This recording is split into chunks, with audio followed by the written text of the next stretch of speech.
Assalamualaikum warahmatullahi wabarakatuh. Yang terhormat Bapak Dedi Zulkarnain selaku tutor. Perkenalkan, nama saya Alia Fadia dari Program Studi Akuntansi Universitas Terbuka Jakarta.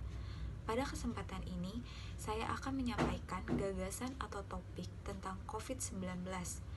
Dan yang saya sampaikan di sini adalah dampak COVID-19 terhadap perekonomian Indonesia.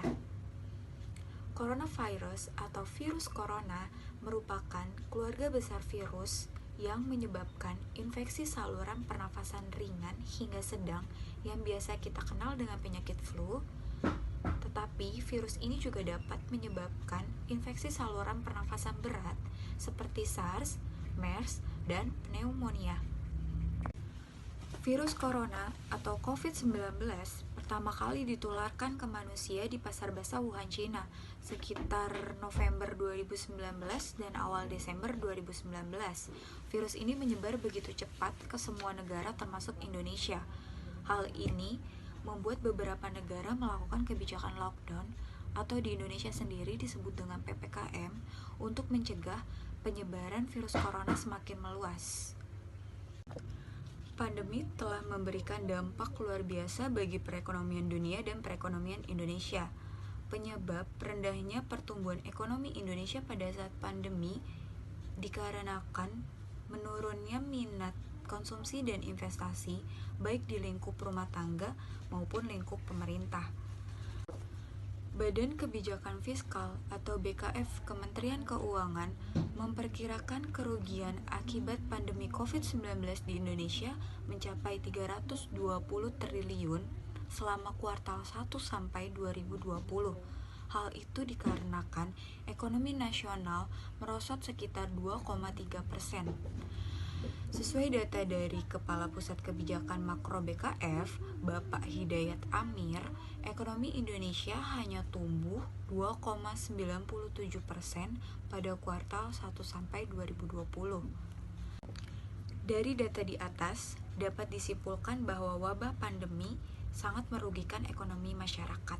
Beberapa dampaknya yaitu 1.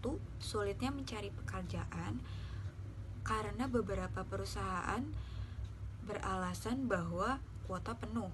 Kedua, banyak karyawan yang sudah bekerja terpaksa harus dirumahkan sampai batas waktu yang belum pasti, dan beberapa karyawan terpaksa harus di PHK karena perusahaan tidak mampu untuk memberikan gaji kepada karyawan tersebut.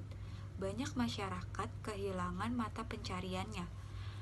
Ketiga, dampak COVID-19 pada perekonomian di Indonesia salah satunya yaitu timbulnya kejahatan seperti pencurian karena meningkatnya angka pengangguran di Indonesia.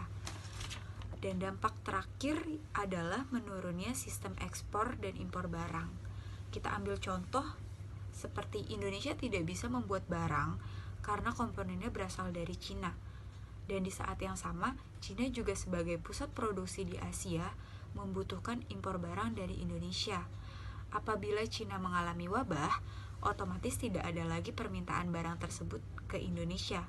Hal ini membuat harga kedua barang mengalami penurunan.